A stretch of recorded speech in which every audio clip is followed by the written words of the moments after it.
Bonjour, salam alaikum. Donc on veut dire comment les colonialistes français et les juifs sionistes marocains travaillent ensemble et collaborent ensemble avec l'État d'Israël. Et c'est ça le plus important. Donc on est parti ensemble, la communauté marocaine, berbère ou arabe, on a quitté dans les années 60 le Maroc. Et beaucoup aussi de juifs ont quitté le Maroc, soit par Israël, soit au Canada, soit aux États-Unis, soit en France. Nous, on est restés des OS toute notre vie. Et lorsque vous voyez la communauté juive marocaine, Monsieur Dubelpin, Monsieur, il y a beaucoup de ministres marocains juifs.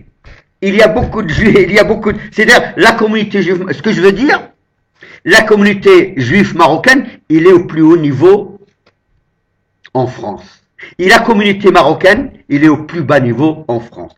Lorsqu'on était au Maroc, on était égaux. Il n'y a pas de différence. Et en France, en espèce de 20 ans, les juifs ils sont là, et les arabes et les berbères ils sont là. Les juifs on leur facilite la vie, et les berbères on leur complique la vie. Donc c'est là que tu vois le colonialiste français qui collabore avec le juif marocain, le sioniste marocain, et avec l'État d'Israël, contre les populations issues de l'immigration dans les banlieues. Donc, si vous voulez comprendre l'ensemble de ce qu'on a vécu depuis 40 ans ou 50 ans,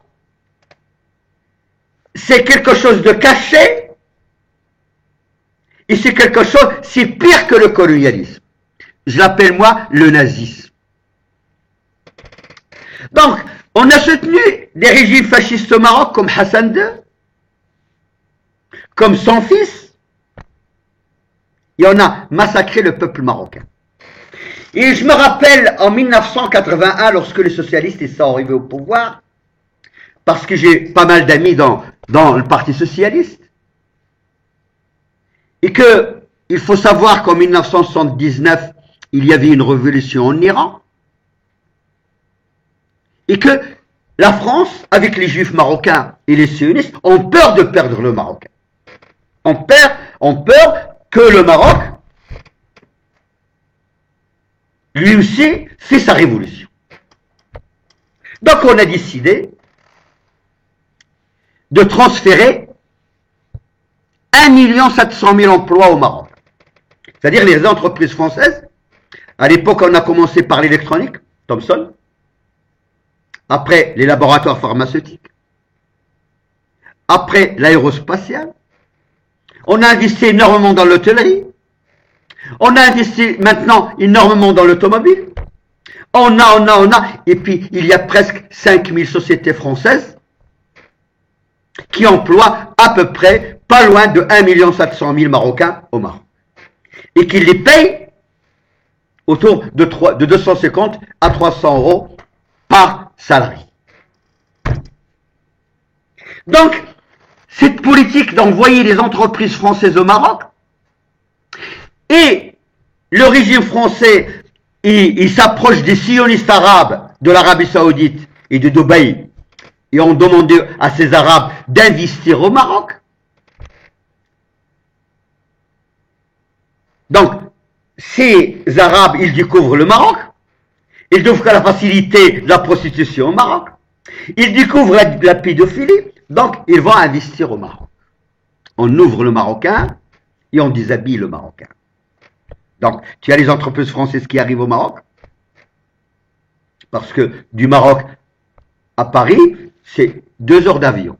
Donc, toutes les marchandises qui sont faites au Maroc, ils arrivent sur le marché français, ils partent à 5 heures du matin, ils arrivent à 7 heures du matin à Orly, et d'Orly d'y aller à Rungis, il n'y a même pas 20 minutes. Donc, si vous voulez, en 2h30, c'est-à-dire c'est comme si tu amènes la marchandise de la Bretagne, tu l'amènes du Maroc, c'est la même chose.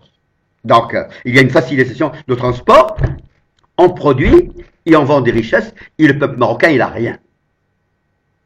Avec 250 € par mois, tu ne peux pas fonder une famille, tu ne peux pas avoir un appartement, et tu ne peux pas te marier. Donc, si tu veux, c'est vraiment, on a traité le Marocain comme le plus bas de l'humanité. Et on a ramené des milliardaires arabes, on leur a dit, maintenant, pour éviter une révolution au Maroc, il faut faire des investissements au Maroc. Le terrain, il est cher au Maroc. Les maisons pour les Marocains sont chères. La ville est chère au Maroc. Et les Marocains se trouvent sur un terre qui ne leur appartient pas. Des milliards sortent du Maroc. Le roi pille le reste et il n'y a pas d'État au Maroc. Si vous voulez, c'est l'anarchie. Et voilà, 40 ans ou 30 ans après que les décideurs en France ont programmé 1 700 000 emplois au Maroc, de faire éviter au Maroc une révolution, aujourd'hui, nous les Marocains, nous disons aux Juifs sionistes et nous disons aux colonialistes qu'on va vers une vraie révolution. Et toutes les entreprises qui sont au Maroc, ils sont la propriété du peuple marocain. Et vous devrez nous rendre tous les milliards que vous avez volés, l'or, le cuivre, l'argent, le phosphate, les minerais et toutes les richesses que vous avez volées au Maroc. Et pourquoi je dis ça? Parce que le rapport de force, il est plus à votre faveur. Vous êtes des vieux nostalgie du colonialiste. Et vous êtes des sionistes. Et nous sommes sur des positions stratégiques en France. Chaque fois que le musulman, et chaque fois que les Marocains découvrent les crimes que vous avez commis, le fascisme que vous avez fait régner, le nazisme dans les maisons, dans des prisons secrètes, on va pas vers la révolution, mais on va vers une guerre qui ne dit pas sans mots. Nous volons au Maroc, et je l'ai dit depuis 2 ans, et depuis plus de 20 ans que je le dis. Nous volons notre indépendance, et une vraie indépendance. Et toutes les entreprises qui sont sur le sol marocain, et ils sont la propriété du peuple marocain. Vous avez volé pendant 10 siècles. Vous avez exploité pendant des siècles. Vous avez, et aujourd'hui, il faut faire les comptes. Vous ne pouvez pas dire qu'on n'a rien fait, et vous ne pouvez pas être derrière le peuple français pour dire c'est la France. La France n'a rien à voir sur l'indépendance du peuple marocain. Les Français, ils n'ont rien à voir.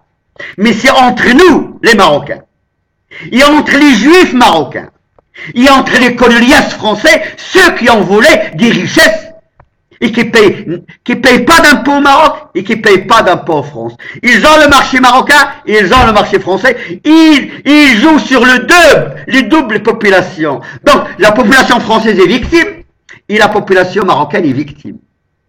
Vous avez créé la crise en France et vous avez créé une crise sans précédent contre le peuple marocain. Et aujourd'hui, on va vers cette chape de béton qui est mise sur les banlieues et sur les peuples de l'autre côté de la Méditerranée. Il est fissuré et il va exploser. Et ça sera la fin du colonialisme et ça sera la fin des juifs sionistes. Parce que les Français ils n'ont rien à voir avec votre gestion. Ils n'ont rien à voir avec votre trahison. Ils n'ont rien à voir avec votre fascisme. Ils n'ont rien à voir avec votre nazisme. Et aujourd'hui, il faut que vous assumez la responsabilité de vos actes.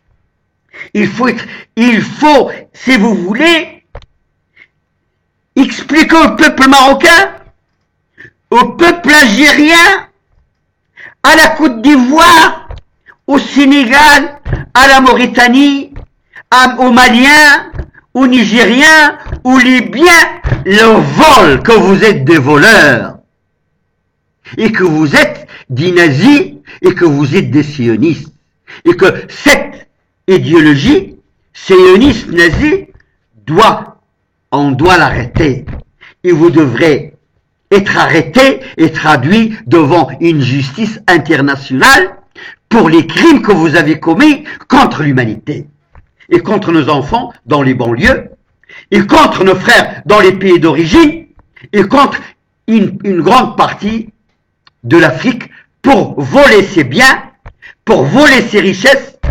Et aujourd'hui, en plus de plusieurs centaines d'années que vous volez, la France et le peuple français, les travailleurs français, sont en crise.